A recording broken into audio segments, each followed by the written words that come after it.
Let us start Chapter 2, Sections 7 and 8, problem number 1. How long will it take a bus traveling 60 miles per hour to overtake a car traveling at 40 miles per hour if the car had a 1.5 hour head start? So here we're looking at distance. So our distance is the rate times the time. Let's first define our variable. Let x equals the time traveled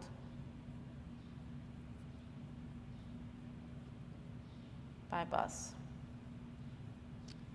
Okay, so now we know that the rate times the time is equal to the distance. So the rate of the bus is 60 miles times the time, which we don't know the time, is equal to 60x. Now the car, the rate of the car is 40 miles per hour. So we have 40 times the time, and the time of the car is 1.5 plus x, because it had a 1.5 hour head start. So the time is x plus 1.5, and that multiplied is 40 times x plus 1.5. So now we set the two equations equal to each other, and we solve for x. So 60x equals 40 times x plus 1.5. 60x equals to 40x.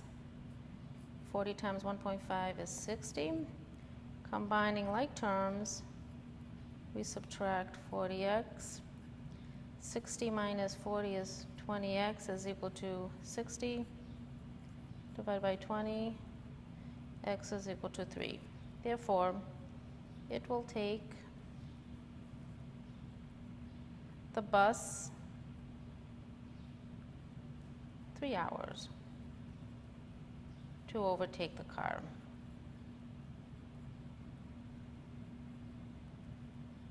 Okay, it will take the bus 3 hours to overtake the car. Problem number 2.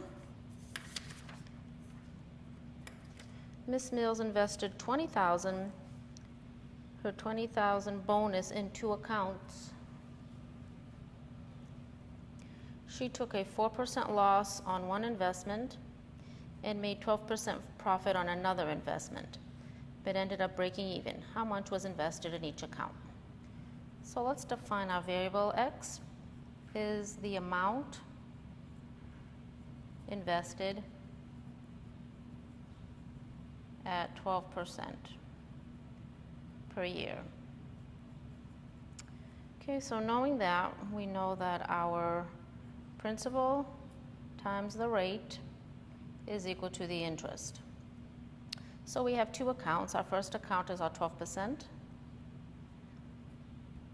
And the 12%, the principal on the 12% is we don't know what the principal is. But we know the rate is 0.12. Therefore, the interest is 0.12x. Now the second account is your account that has 4% interest. So the principal there is the total amount, which is 20,000, minus x, which is the amount invested at 12%. So it's the total minus the amount invested at the 12%. And the rate here, she took a 4% loss, so the rate is negative 0.04. Okay, very important that you put the negative because it is a loss. And multiplying those two, you have negative 0.04 times 20,000 minus x. And setting the two equations equal, we have 0.12x is minus 0.04 times 20,000 minus x is equal to 0. So let's distribute. We have 0.12x minus 800 plus 0.04x. Again, we can add 800 to the other side. 0.12 plus 0.04 is 0.16x is equal to 800.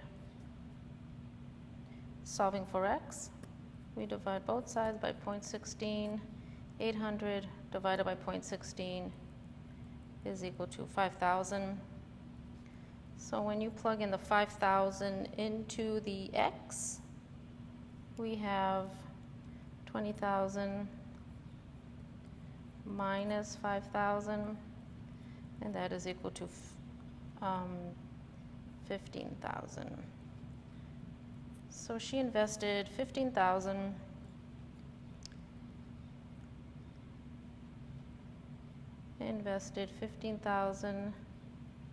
at 4% interest and 5,000 at 12%.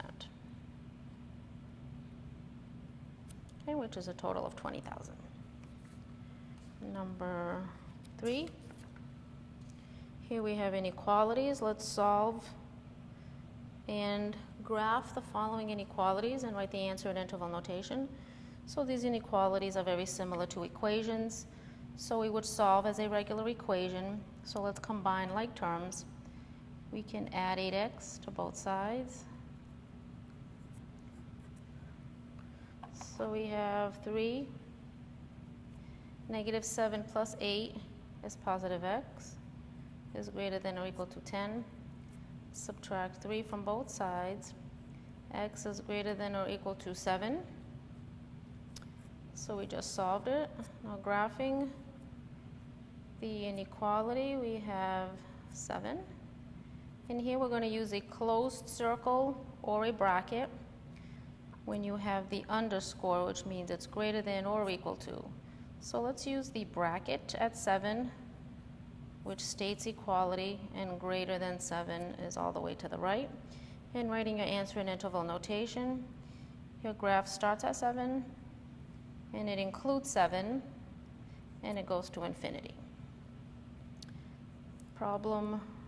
Section B in problem number 3, again, let's distribute and solve for x. So 3 times 5x is 15x minus 12 is less than or equal to 12x minus 8. Combining like terms, let's move the 12x to the other side. So 15 minus 12 is 3x. 3x minus 12 is less than or equal to negative 8. Combining these two numbers, let's add 12 to both sides, which cancels the 12. So 3x is less than or equal to negative 8 plus 12 is 4. Divide both sides by 3. X is less than or equal to 4 over 3. So graphing the line, 4 over 3 is 1 1/3. So we have 1 and we have 2.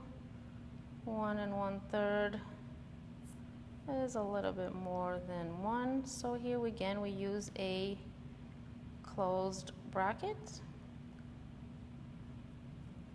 Why is it closed bracket? Because of the underscore, which defines equality, and less than or equal to is to the left.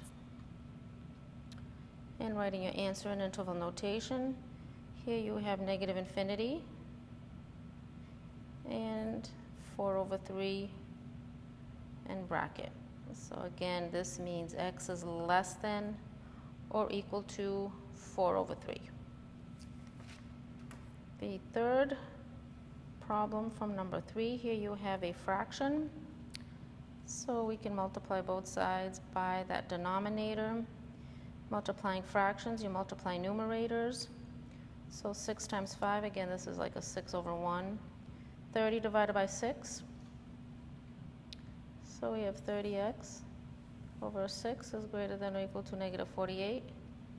30 divided by 6 is 5. So you have 5x is greater than or equal to negative 48. Divide both sides by 5. X is greater than or equal to negative 48 over 5. So writing that on your number line. So again, negative 48 over 5 is a little between, you have 8 and you have 9 and 10. So again, it's right about here, negative 9, and again, it's a bracket because of the underscore, and the arrow is to the right. In interval notation, again, because your arrow is going to the right, you begin with a number. Negative 48 over 5, comma, infinity. And the last problem from number 3 is you have a compound inequality, which means you just have to combine like terms on both sides. So let's move the 4 over to both sides. 1 minus 4 is negative 3 is less than 2x, less than or equal to 3. Dividing both sides by 2.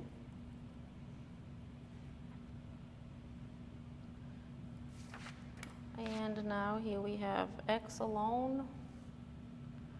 So negative 3 divided by 2 is less than x, less than or equal to 3 over 2. So we have 1, 2, negative 1, negative 2. So x is less than or equal to 1.5. So 1.5 is right about here. So again, it's a bracket on that side. And x is greater than negative 3 over 2. So greater than negative 1.5 is here. And again, you're using the parentheses because you don't have the underscore, and it's between these two numbers. And your interval notation is between negative 3 over 2, comma, 3 over 2, bracket. And this completes sections 2.5 and 2.6.